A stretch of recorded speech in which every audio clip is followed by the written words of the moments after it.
Quand on regarde Fitero aujourd'hui, cette petite ville de Navarre, eh bien, elle a l'air si paisible. Mais il ne faut pas se fier aux apparences. Ces murs racontent une histoire de transformation radicale qui a forgé son identité. Alors comment est-ce possible? Comment un sanctuaire, un lieu fait pour la prière et le travail des moines, peut-il se métamorphoser en bastion de première ligne coincé entre deux royaumes en guerre? C'est vraiment la question au cœur de tout ça. Et c'est ce qu'on va explorer ensemble. Alors au programme, on va commencer par l'empreinte des moines cisterciens, puis on verra comment le lieu est devenu une forteresse, comment la ville est née de tout ça, et pour finir, ce que Fitero est devenu aujourd'hui. Allez, c'est parti, on remonte aux origines. Et tout commence avec un ordre de moines bien particulier, qui va vraiment tout changer, autant dans le paysage que dans l'architecture. Je parle bien sûr des cisterciens. Alors, les cisterciens, c'est qui exactement? Eh bien, en gros, c'est un retour aux sources. Ils rejetaient le superflu, le décoratif. Eux, ils voulaient une vie simple, basée sur 3 choses. La prière, la lecture et le travail manuel. Point. Et cette philosophie, elle va infuser absolument tout, surtout leur manière de construire.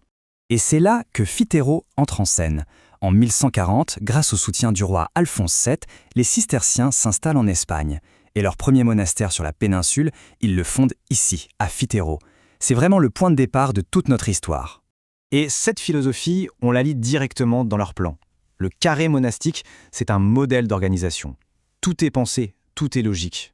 Chaque bâtiment a sa place, sa fonction, et tout s'articule autour du cloître, qui est vraiment le cœur battant du monastère. L'idée, c'était de créer une communauté totalement autonome. Il faut bien comprendre qu'à l'époque, ce qu'ils amènent, c'est une vraie révolution architecturale. On oublie l'art roman, qui était très chargé. Eux, ils arrivent avec le style proto-gothique. Et le mot d'ordre, c'est la simplicité. Des lignes épurées, des structures qui montent vers le ciel, mais zéro fioriture. L'architecture doit élever l'âme, pas distraire le regard. La différence saute aux yeux avec cette image. C'est flagrant. À gauche, on a un chapiteau de Fitero. Voyez comme c'est simple, presque brut. C'est purement fonctionnel. Pour un cistercien, toute décoration, c'est une distraction. Chaque pierre devait incarner cet idéal d'austérité.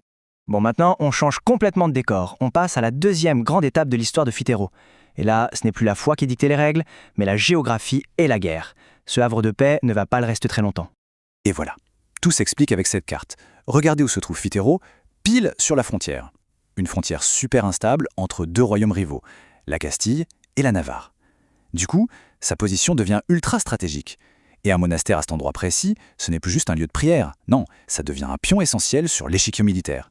Alors imaginez l'ambiance au XIVe siècle. C'est le chaos, des conflits non-stop. Et le monastère se retrouve en plein milieu, au cœur des batailles, des raids, des intrigues politiques. Pour survivre, les prières ne suffisent plus. Il faut des murs, de vrais murs. Et la réponse à cette menace, c'est ça, le cortijo. Attention, ce n'est pas juste une simple basse-cour, c'est une véritable forteresse, construite à l'intérieur même du monastère. On parle d'une double muraille, de créneaux, de meurtrières, bref, la totale pour la défense. C'est là que vivaient les laïcs, qui travaillaient pour les moines. Et du coup, le monastère devient cette chose hybride, un complexe à la fois religieux et militaire. C'est assez fou de se dire que même cet espace sacré, l'église, se trouvait en fait à l'intérieur de ce système défensif. Toute la communauté, les moines comme les laïcs, vivaient et priaient à l'abri de murs conçus pour résister à un siège. Et c'est là que l'histoire prend encore un autre tournant. Un tournant assez inattendu. Parce que ce besoin de se défendre, eh bien, il va faire naître quelque chose de complètement nouveau. Une ville. Alors, regardons comment ça s'est passé. Au début, on fait venir des civils pour aider à défendre le monastère. Une raison purement militaire. Sauf qu'à un moment, les moines doivent partir en exil pendant 13 ans. Et là, les civils sont obligés de s'organiser tout seuls. Le vrai tournant, c'est en 1482. L'abbé revient et, au lieu de les chasser, il les invite officiellement à s'installer. Et voilà, la ville de Fitero est née, littéralement à l'intérieur des murs du monastère. Cette phrase résume tout parfaitement. Ce n'est plus juste un monastère, c'est devenu une réalité double, une sorte de 2 en 1. Le monastère d'un côté et la ville de l'autre, qui cohabitent dans le même espace fortifié. C'est une situation vraiment unique qui va marquer Fitero à jamais. Et le plus incroyable, c'est qu'on peut encore voir des traces de ce passé. Quand on se promène dans Fitero, on tombe sur ces pierres. Ce ne sont pas juste de vieilles fondations. Non, ce sont les restes des murs de la forteresse, le berceau de la ville, qui a été comme absorbé par les maisons et les rues d'aujourd'hui. Ok, on a vu le passé, mais aujourd'hui, qu'est-ce qu'il reste de toute cette histoire incroyable? Qu'est-ce que Fitero est devenu? C'est ce qu'on va voir maintenant. Eh bien aujourd'hui, Fitero a complètement transformé son histoire en un atout. Le monastère, qui était une forteresse, se visite. Les terres autour où on se battait sont devenues de superbes chemins de randonnée. Et le ciel, qu'on scrutait avec angoisse. Maintenant, c'est un spot génial pour observer les étoiles. Et ça marche! Regardez ce chiffre. 6000. C'est le nombre de visiteurs juste pendant une seule période de vacances. Ça montre à quel point Fitero est devenu une destination culturelle qui compte. Son histoire, ce n'est pas juste un truc pour les livres, c'est devenu le moteur de la ville.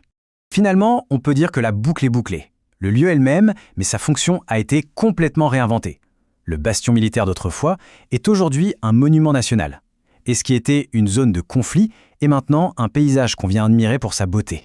Quand on se retrouve à l'intérieur de l'église aujourd'hui, ce qui frappe, c'est le silence, le calme. C'est difficile de s'imaginer que ces mêmes murs ont tout vu. Les prières des moines, le bruit des armes, la naissance d'une ville, des siècles de transformation. C'est un lieu qui a une âme, vraiment. Et au fond, l'histoire de Fitero, elle pose une question qui nous concerne tous.